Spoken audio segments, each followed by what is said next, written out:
Well, I'm really grateful that Beth has generously offered to be with us today. She's another force to be reckoned with. And I just love her energy and her playfulness and how she brings focusing in nature into focusing, and so many other creative ways of living. And so I'm going to let Beth speak for herself, but I just wanted to say thank you for being with us today. Thank you, Melinda and Lynn. And thank you all for being here. We are about to embark on generating our own neuroelasticity. And before we start, there's like this, just noticing like my heart pumping out of my chest. I think hearing about this church and this, I was here for fierce love in the being able to hear from your pastor and her passion and her revolutionary love. And it's really hitting me in a pretty profound way. So there's not a jumping out of that or away from that. And actually, in a lot of ways, it connects very deeply to a lot of my lived experience. I grew up in a home with a social work mother who was a hospice worker for 27 years. And part of what I had to do in my childhood was to understand why and how living with death and uncertainty and um, the playfulness in some strange way of hearing death jokes at our dinner table was part of my family upbringing, and a part of how I live from that brings me here and where I am. Death is not a funny thing, as we know in the helping profession. It's a profound experience. The death, whether it's the death from a violent fire of a building that houses a community, or whether it's an individual that's taken from someone suddenly and unexpectedly, or when a death is long and anticipated, as in cancer and Parkinson's disease or some kind of degenerative process. We anticipate that grief. So, yeah, I guess there's a strange and I'll say clear for me connecting to that process and how trying to make connections and understand something tragic, something difficult that's happened, and how it helps us to generate what this felt sense term that I'm bringing today, this neuroplasticity that we have, this neuroelasticity. So when I was preparing for this talk, I was dipping into my own felt sense process and trying to come up with, how do I talk about this? How do I teach this? And we're going to be playful and experimental, but I first wanted to just share a few stories of my own to help you understand some of the implicit intricacies of how I came to this place to be playful and explore. Um, but also that this explorations sometimes come with these implicit intricacies, the underneath of how we come to experiment and explore. So I'd like to share a quote with you from First Lady Abigail Adams. And what she says is, the habits of a vigorous mind are formed in contending with great difficulties. So when I was thinking about what stories to share, right, we all have these lived experiences, and there's so many of them. I have 4 that have come to me that have connecting with me and with what we're going to do here today. And they sort of go through my life and my lived experiences to help you understand this generative process. And here today, we're co-creating a space and a place for generativity, for the stretching of our mind-body connection, the stretching and opening, and the allowing of closing off. So if anything I share starts to drift and you start to drift into your own guide, a story that comes to you, let yourself drift and tune me out. And if something I say begins to resonate, something touches you, something connects, that might be that opening where this sharing in a resonant field space starts to co-create a something for you.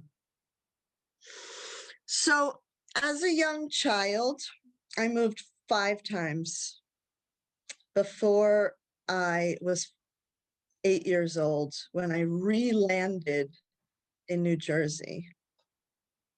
My family was part of the Roman Catholic Church, and I think that was part of what helped them to stay grounded through all this moving.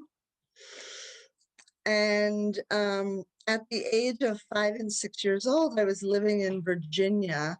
And one of the things that my family did with us is we went to church weekly.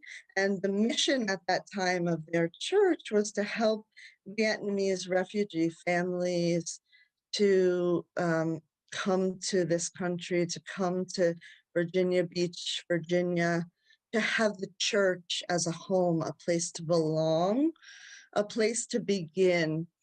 And so there were many refugees families through my doors as a young child that we would feed, we might house, and then we would sit at their dinner table so that they could share their gratitude with our family. And so it was my first lived experience where I was taught to listen quietly and witness and hear the stories of harrowing escapes and boat travel across the oceans, survival, and the confusion of my body and my brain, that part of me wanted to get up and jump and move and play and run away. And this teaching that it was important to land and listen and witness and be there, fully present to a family. My second story is after re-landing and staying in that home where we finally re-landed in New Jersey at the age of 8. In the 2 years from 8 to 10 years old, one of my family quotes was that strangers were only friends that we have not yet met. And it was a beautiful quote that my aunt and uncle had in their home, hanging in their kitchen.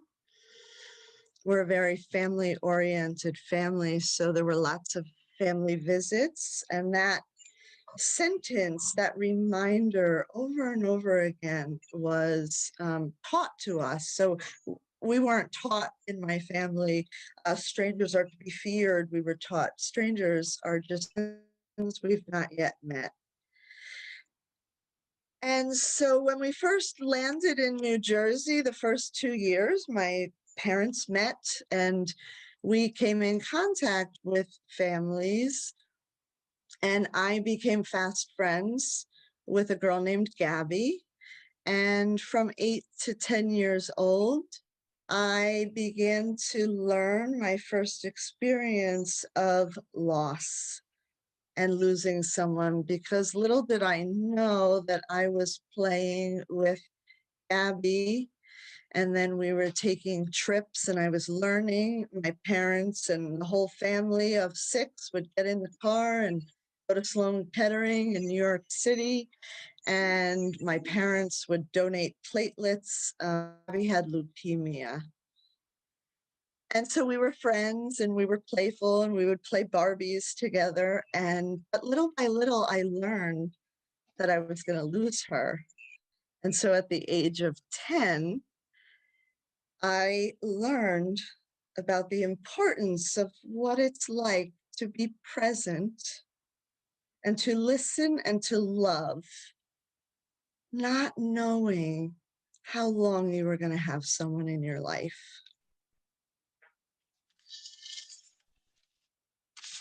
I learned that the uncertainty is certain.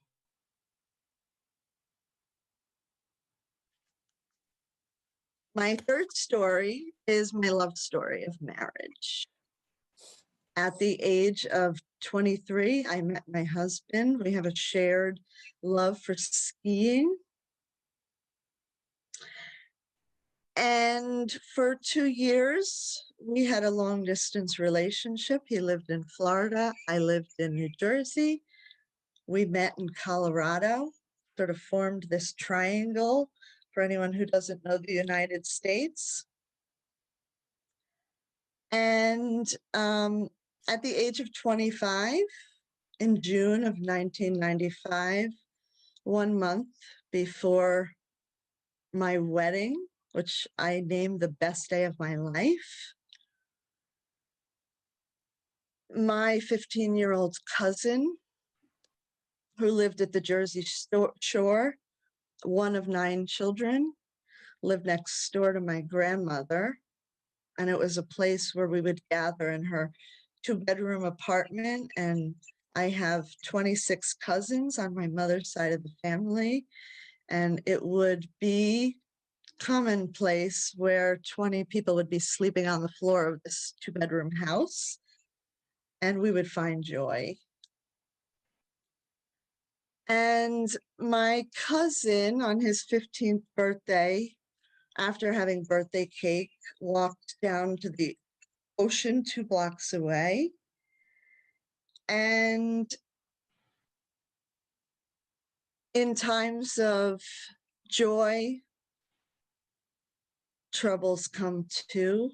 And it was something I learned, that he walked to the ocean and never returned home. He got caught in riptides and he died that day. And so a month later, on August 5th, when I was married, my marriage, my wedding day, was this complex intricacy of love and celebration. Also there with family loss and grief, and that shared experience of how we were all going to be there together and we were going to belong and we were going to celebrate and grieve and share the experiences of this sudden traumatic loss that altogether our family was experiencing. So my wedding was a complexity, and we all felt that resonating, reverberating of joy and pain. And I'm happily in this COVID world that we've been brought home from many of our living moments. I am happily married and just celebrated this August my 25th wedding anniversary and my 50th birthday. And I was able to experience them at home in a loving family. And I have one last story, and it's the fourth story. And it's my story of what Derek talked about a couple of weeks ago of strength and courage, our family's courage and strength, because 10 years later, at the young age of 31 and 32, my three children, 10, 8, and 5, my family stepped through the most harrowing experiences of living that we personally had to live and grow through. My oldest child had to go through, endure every medical test known to the brain, a MEG test, a WADA test, a PET scan, a fMRI, ultimately 4 brain surgeries. And our family's strength and courage survived through it.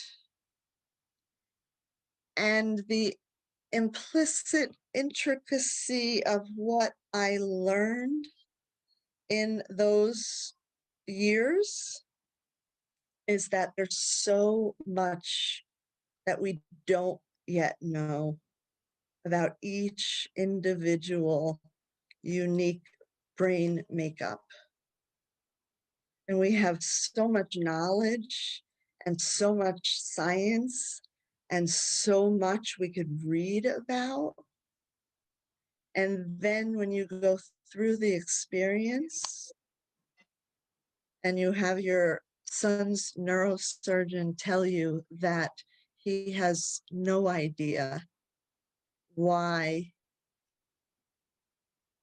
your son is having seizures every 45 seconds after his brain surgery, it can be a harrowing experience, but it's an experience that we learned from and we grew from. We grew in strength and courage. And so I come here today and I want to teach you a little bit about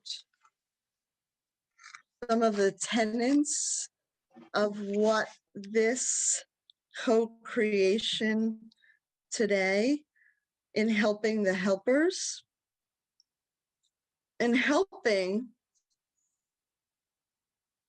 we ourselves are helped.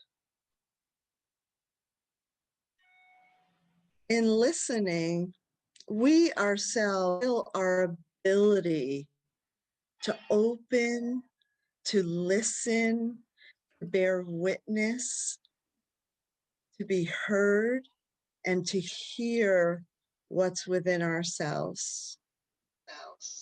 And in listening, we also have this capacity and this ability to close off so that we can come closer inside, so that we can listen more deeply to our lived experience that is not the same as someone else.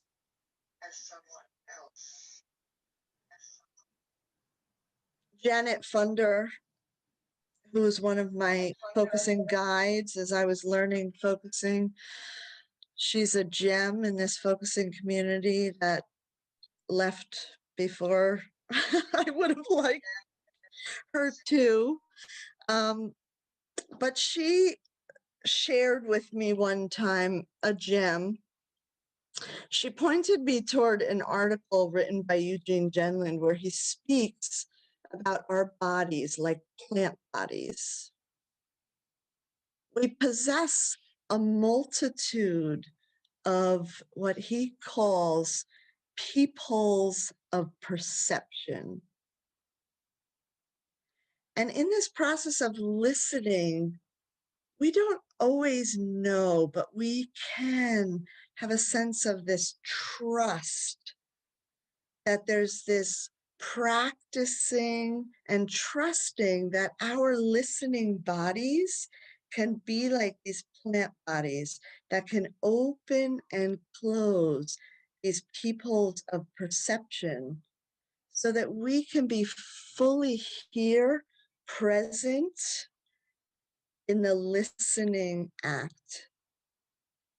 Or we might be fully present in the listening within. And when we start closer in, sometimes we close off a peephole of perception. We close our eyes so that we can come closer inside, so that we can connect to that felt sense awareness that's palpably felt, but unclear and murky. But we can sense it in our bodies if we get still. We bring our focusing attitude of curious, interested attention, and we open ourselves or we close ourselves to these other peoples of perception.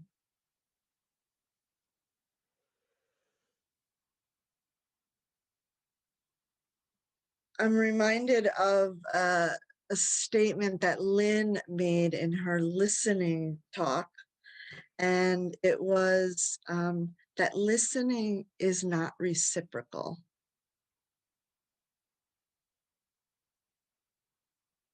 Just want to pause there because there's something really important and of value in reminding ourselves listening is not reciprocal.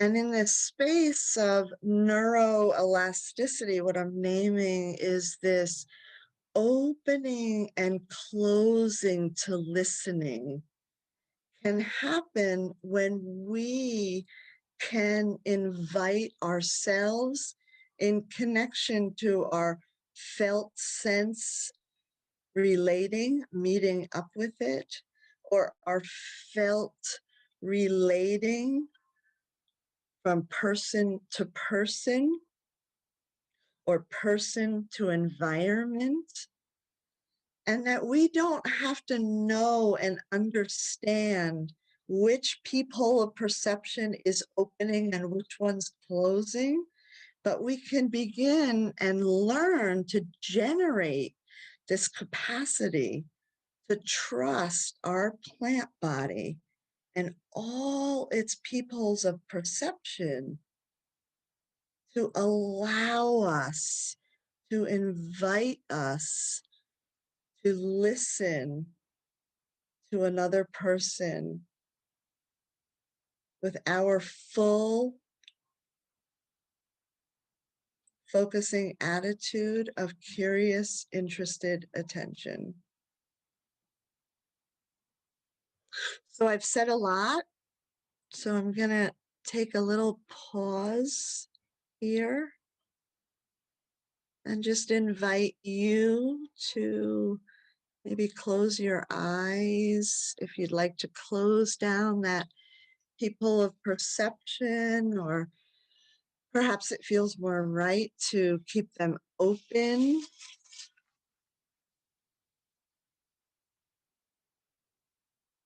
And just connecting with your most present breath as you inhale into that inner space of you.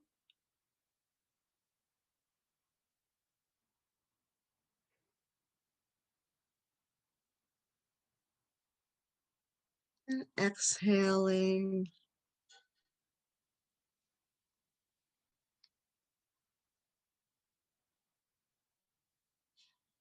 and inhaling. You might invite yourself to just notice what is beginning to wake up. Might be something on the outer edges of your body.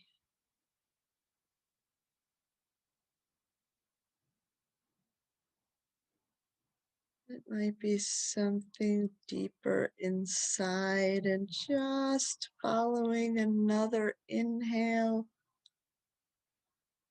you might invite yourself to notice that one there.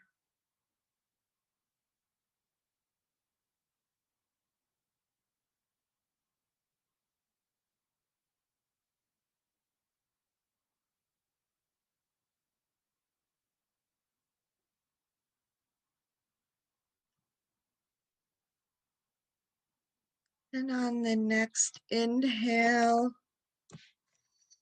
you might just breathe in. When I wake, I smile.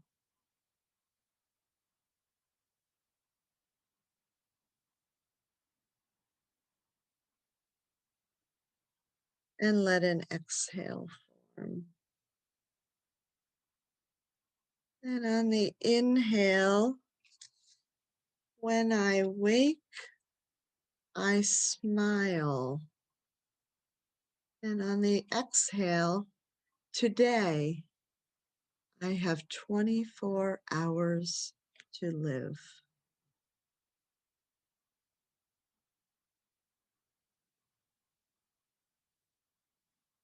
Inhaling, when I wake, I smile. Exhaling, today, I have 24 hours to live. Inhaling, I vow to live deeply and fully. And exhaling and looking out to all beings with compassion.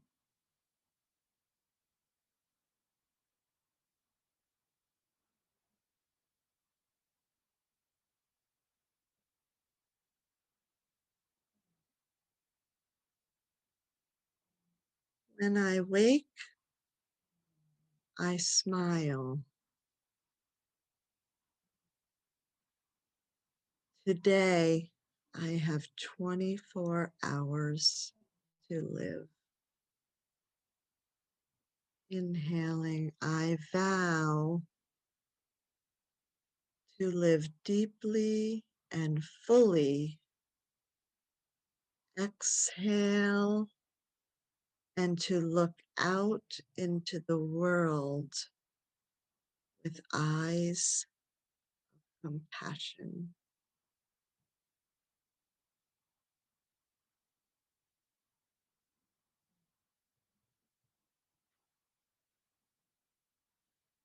I'm going to give you just a few moments of quiet to continue your own inhales and exhales, and let your own words form here, or let your body and breath connect to a felt sensing, palpable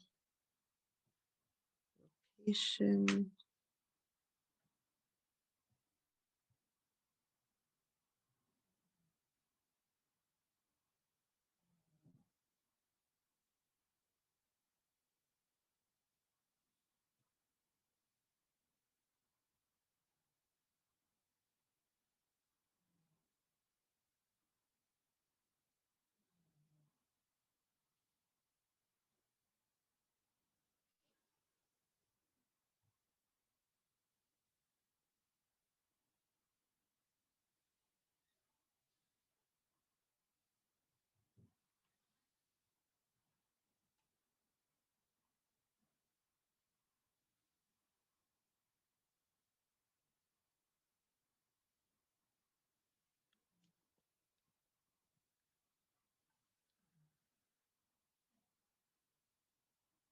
And when you feel ready and it feels right to begin to open your eyes and reconnect with the group here on the screen. And just take a moment to gather one of your writing tools and put it in your non-dominant hand.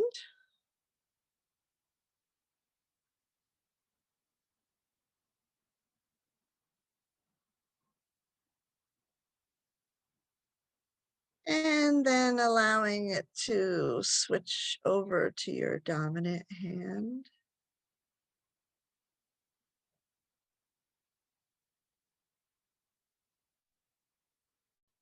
And inviting, maybe with an in-breath,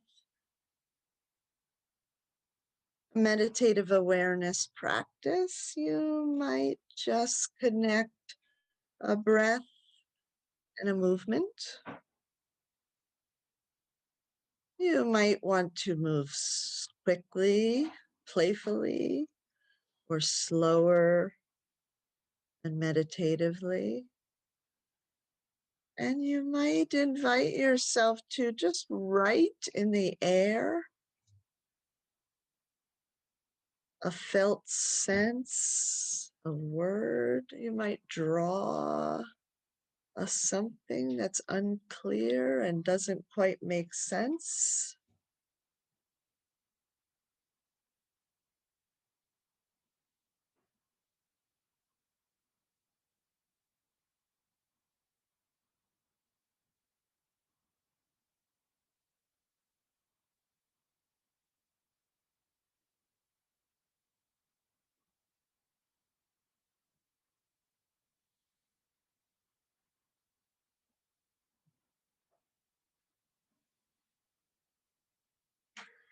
And when that feels complete for right now, just inviting you to take the second color or changing your writing tool and just begin to allow action of yourself designing, connecting, maybe drawing a word, script,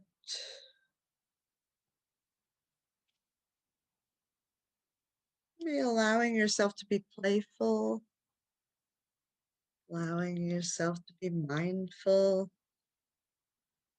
allowing yourself to be rigid, just allowing whatever comes in the moment.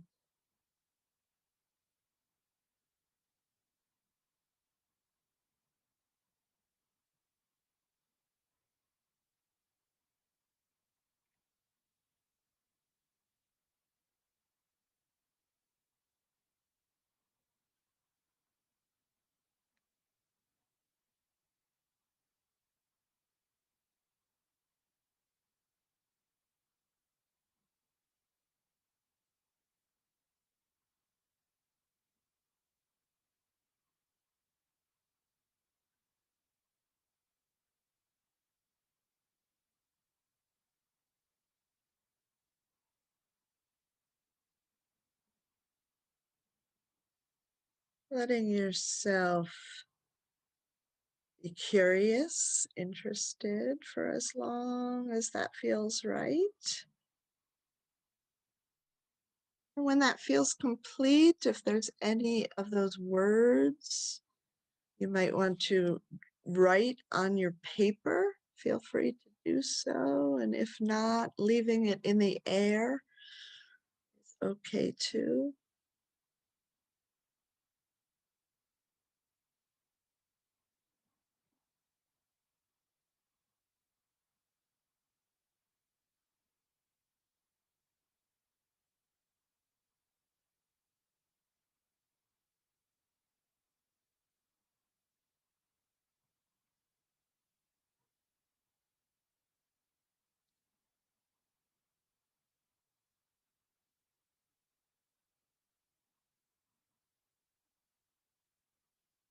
And one last step in the process of this experiment for now, I invite you to take your rubber band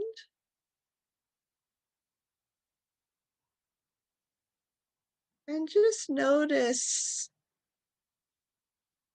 maybe stretching it and noticing the tension and bringing it closer together. And if you don't have a rubber band, you can imagine it. And just inviting yourself to bring the number of fingers inside of it that you want. And inside that rubber band, that stretching, you might identify a person, a something, a quality about yourself. Maybe that name's who's in my circle? What's an important, valuable quality of myself?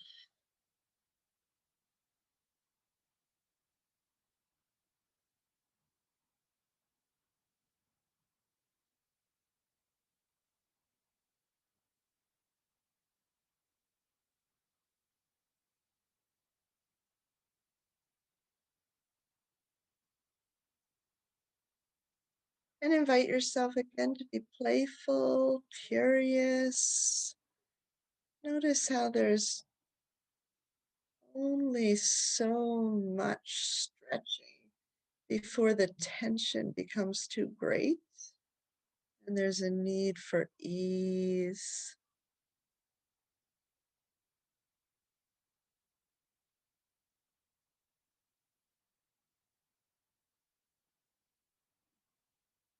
Just allowing. You might also go in another direction, stretching from your brain to your body, and what connections are elastic, what peoples of perception are there in your body, your mind, your heart.